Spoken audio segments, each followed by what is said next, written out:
Gênesis capítulo 4. Se procederes bem, não é certo que serás aceito.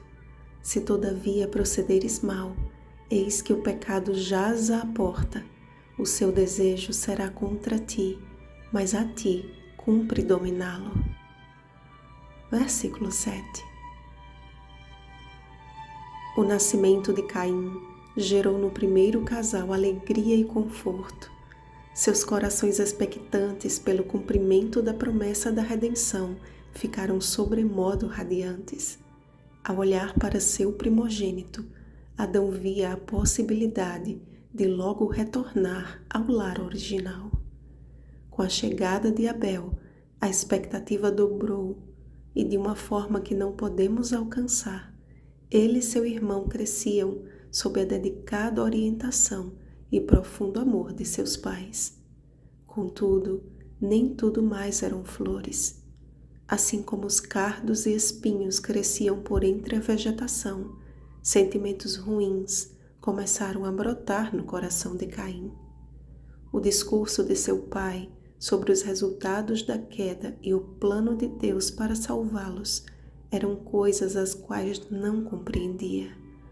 Ao avistar ao longe os querubins e a espada flamejante a guardar o Éden, pensava ser capaz de mostrar a Deus que ele merecia morar ali. Caim sabia do engano e da entrada do pecado, bem como da promessa de um Salvador que lhes devolveria o direito de voltar a habitar no lugar para o qual foram criados. Mas parece que nada o convencia de que Deus poderia ter sido menos duro com o erro de seus pais, que ele não tinha culpa de estar ali entre espinhos quando poderia estar desfrutando das maravilhas do Éden.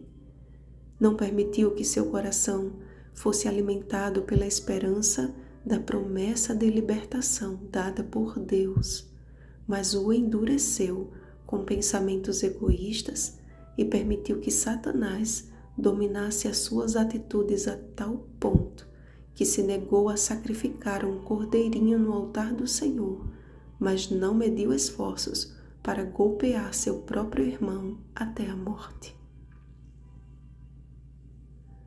Abel, por sua vez, ofereceu a Deus justamente o que Deus havia requerido. Para que houvesse perdão de pecados, alguém deveria morrer. Enquanto Jesus não vinha, foi estabelecido um sistema de sacrifícios que simbolizava o sacrifício do verdadeiro Cordeiro de Deus. Mas Caim era lavrador e quis dar o que ele com seu próprio suor havia conseguido. Esse foi o problema: ofertar a Deus a vontade humana. Se a nossa vontade não estiver em comunhão com a vontade de Deus, de nada valem os nossos esforços. Como escreveu o sábio Salomão: há caminho que ao homem parece direito, mas ao cabo dá em caminhos de morte. Provérbios capítulo 14, versículo 12. O versículo 7 do capítulo de hoje diz que os nossos desejos maus são contra nós, mas cabe a nós dominá-los. Mas conseguimos isso sozinhos? De forma alguma. Há um Deus que, assim como falou a Caim na tentativa de fazê-lo chegar ao arrependimento, também fala conosco hoje. Não podemos esquecer que o domínio próprio faz parte do fruto do Espírito Santo. Gálatas capítulo 5, versículo 23. Novamente, o Senhor demonstrou a sua longanimidade. Caim negou-se a oferecer sacrifício, mas a sangue frio, sobre o campo que lavrou, derramou o sangue de seu próprio irmão. Antes disso, porém, ele não ficou sem admoestação. Novamente, o Senhor falou através de perguntas e terminou alertando sobre os resultados do pecado. Entretanto, Caim escolheu calcificar o coração para o mal e, ao contrário de Adão e Eva, que se esconderam do Senhor após o pecado, ao primeiro filho da perdição, não foi perguntado onde estava, e sim, onde está Abel, teu irmão? Até que ponto o ser humano pode chegar sem o temor do Senhor? Até as últimas consequências. Muitos professos cristãos têm sofrido da síndrome de Caim, oferecendo a Deus obras vazias, invejando as conquistas espirituais dos verdadeiros adoradores e tramando contra eles. Pensam que ninguém tem nada a ver com as suas más atitudes e em rebelião declaram: acaso sou eu tutor de meu irmão? Eximem-se da responsabilidade de zelar pela unidade do corpo de Cristo, fechando o coração aos apelos do Espírito Santo.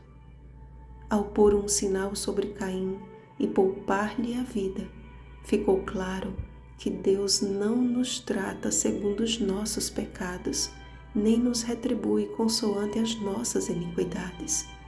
Salmo 103, versículo 10. Mas um dia, o período de misericórdia dos 7 ou dos 70 vezes 7 findará, e o Senhor voltará para vingar os seus servos. Irmãos, fomos chamados por Deus para fazer parte da geração que, à semelhança de Enos, começará a invocar o nome do Senhor, cumprindo-se a tão aguardada profecia de Joel. Cheios do Espírito Santo, todos os verdadeiros adoradores estarão unidos num só propósito, e acontecerá que todo aquele que invocar o nome do Senhor será salvo. Joel capítulo 2, versículo 32. Ainda há em sua vida um desejo ruim alimentado ou um pecado acariciado? O Senhor te diz hoje: a ti cumpre dominá-lo. Clame a Deus pelo Espírito Santo. Se há uma dádiva que Ele deseja nos dar sem reservas, é o seu Santo Espírito.